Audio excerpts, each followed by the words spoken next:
চৰকাৰী চাকৰি কৰা ল'ৰা এটা পালে আনন্দত নাচি বাগি ছোৱালীজনীক বিয়া দিবলৈ উত্তাপন নহ'ব। আগতে সেইজন মানুহ নে পশু সেইটো চাই লওক। দেখাত মানুহৰ দৰে চেহেৰা হ'লেও সকলোৱে প্ৰকৃত মানুহ নহয়। হাতত যদি টকা থাকে, নিজৰ পচন্দৰ কিবা এটা যদি কিনিব পাৰে, যদি যলৈকে যাবলৈ মন যায় যাব পাৰে, তেন্তে বুজিব পৃথিৱীৰ 20% মানুহৰ মাজত আপুনি এজন। নিজৰ একান্ত ব্যক্তিগত কথাবোৰ কাকো কোৱা উচিত নহয়, কাৰণ কাজিয়াৰ সময়ত আপোনাৰ একেবাৰে কাষৰ মানুহবোৰে সেই কথাবোৰ কৈ আপোনাক ক্ষত বিক্ষত কৰি দিব। যি হুহুৱাব নোৱাৰে তেওঁলোকে কেতিয়াও নাকাটে। যি এবাৰ এৰি যায় তেওঁক আৰু দ্বিতীয়বাৰ কাষলৈ আহিবলৈ নিদিব। যি মিছা কথা কয় তেওঁক কেতিয়াও বিশ্বাস নকৰিব। জীৱনত যিয়েই নকৰক লাগে, কিন্তু কাকো অতিৰিক্ত মূল্য নিদিব। কাৰোবাক অতিৰিক্ত মূল্য দিলে এটা সময়ত আপুনি নিজকে হেৰুৱাই পেলাবলগীয়া হ'ব। প্ৰয়োজনৰ তুলনাত মানুহে বেছি কিবা পালে সেয়া হজম কৰিব নোৱাৰে।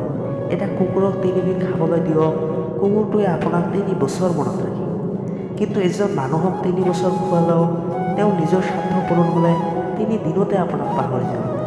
ৰাস্তাৰ কাষৰ ঘৰ থাকিলে সেই ঘৰৰ মূল্য বেছি। ৰাস্তাৰ কাষত মাটি থাকিলে সেই মাটিৰো মূল্য বেছি। কিন্তু মানুহ যদি ৰাস্তাত থাকে সেই মানুহৰ কোনো মূল্য নাথাকে। কাৰোবাৰ ভৰি চিনাকি পৰিচয় গঢ়াতকৈ নিজৰ ভৰিত থিয় হৈ নিজেই নিজৰ পৰিচয় গঢ়াটো বহুত বেছি সন্মানজনক। লাগিলে অকলেই থাকক, কিন্তু গাখীৰ খুৱাই সাপ পোহা বন্ধ কৰক। বৰ্তমান বজাৰত সকলো বস্তুৰ দাম বাঢ়ি গৈছে, কিন্তু দুটা বস্তুৰ দাম আজিও অপৰিহাৰ্য। সেই দুটা হৈছে বিশ্বাস আৰু ভালপোৱা। সকলোকে বিশ্বাস কৰাটো বিপদজনক, কিন্তু কাকোৱে বিশ্বাস নকৰাটো আৰু বেছি বিপদজনক। জীৱনত যিমানেই ভাল কাম কৰক, সকলোৱে এদিন সেইবোৰ পাহৰি যাব। কিন্তু এটা বেয়া কাম কৰক, ৰেকৰ্ড হৈ যাব।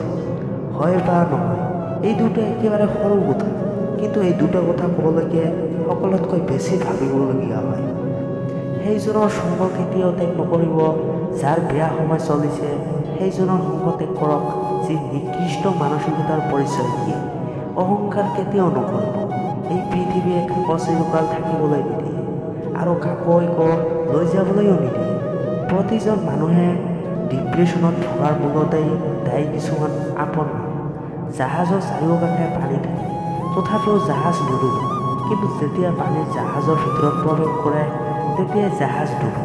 ঠিক সেইদৰে আপোনাৰ চাৰিওকাষে থকা বেয়া মানুহবোৰ যিমানেই সমালোচনা নকৰক কিয় আপোনাৰ কোনো ক্ষতি নহয়।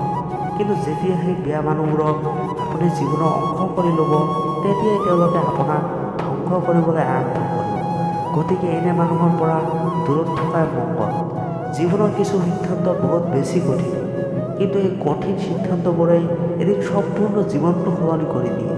প্ৰকৃত সুখ তেতিয়াহে পোৱা যায় যেতিয়া আপোনাৰ কোনো কামে আপোনাৰ লগতে আনৰ উপকাৰ সাধে। জীৱনত যদি বাৰে বাৰে বিচলি পৰে, তেনেহ'লে সেই পথটোক সলনি কৰক। আপুনি দেখা সপোনটোক সলনি নকৰিব। আশা কৰিম ভিডিঅ'টো চাই আপুনি ভাল পালে। যদি সঁচাকৈ ভাল লাগিলে তেন্তে চেনেলটো ছাবস্ক্ৰাইব কৰি বেল আইকনটো ক্লিক কৰি লওক, যাতে পৰৱৰ্তী ভিডিঅ'ৰ ন'টিফিকেশ্যন আপুনি আগতীয়াকৈ লাভ কৰে। আন এটা নতুন ভিডিঅ'ৰ সৈতে পুনৰ লগ পোৱাৰ প্ৰতিশ্ৰুতিৰে আজিলৈ বিদায় লৈছোঁ।